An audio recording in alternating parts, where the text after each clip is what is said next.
Good morning students. उम्मीद है आप सभी अपने घरों में स्वस्थ एवं सुरक्षित होंगे। आज हम 9वीं कक्षा में हिंदी व्याकरण में समास के विषय में चर्चा करेंगे।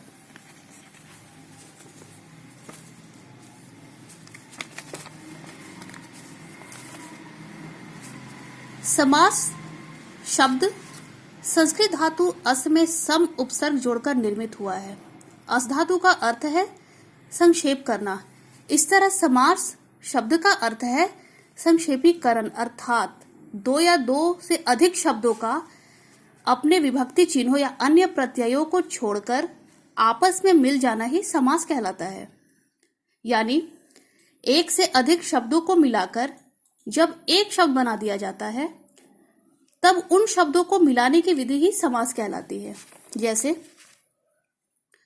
राजा का कुमार, राजकुमार, दिन और रात, दिन रात, तीन फलों का समाहार, त्रिफला, जन्म से लेकर आज जन्म।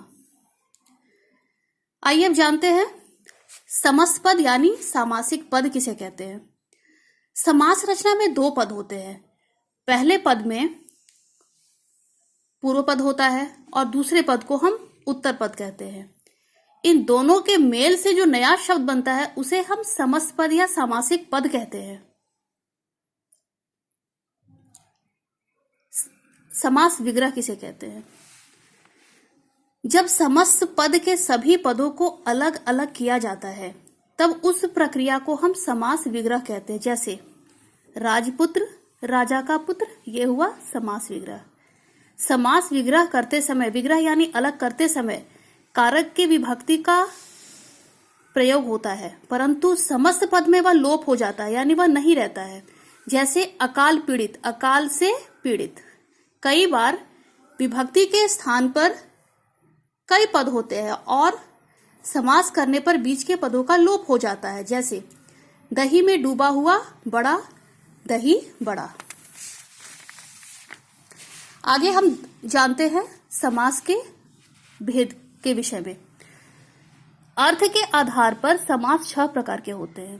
पहला तत्पुरुष समास, कर्मधारय समास, द्विगु समास, द्वंद्व समास, अव्ययी भाव समास और बहुव्रीहि समास।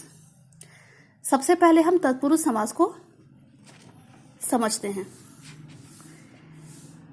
जैसे सेना नायक, सेना का नायक, राह खर्च, राह के लिए खर्च।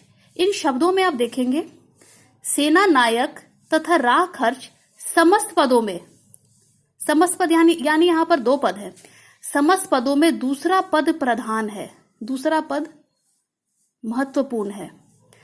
सेना नायक सेना का नहीं, नायक का बोध करा रहा है। राह खर्च में राह नहीं, खर्च मुख्य है। ये सभी तत्पुरुष के उदाहरण है।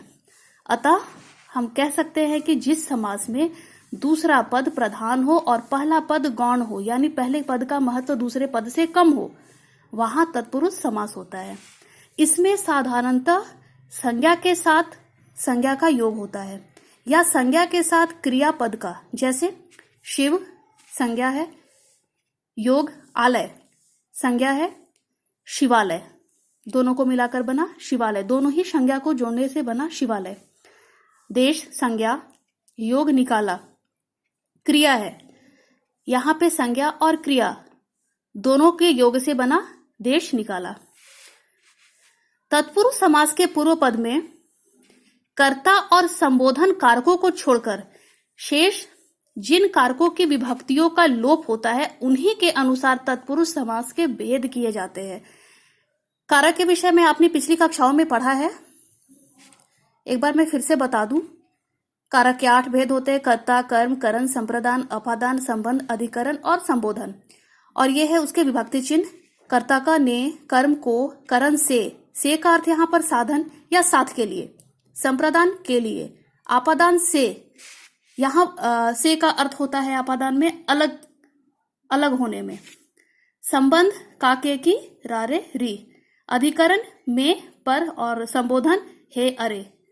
तत्पुरुष समास में कर्ता और संबोधन का प्रयोग नहीं होता, उनके अलावे कर्म, करण, संप्रदान, आपादान, संबंध और अधिकरण कारकों का प्रयोग किया जाता है।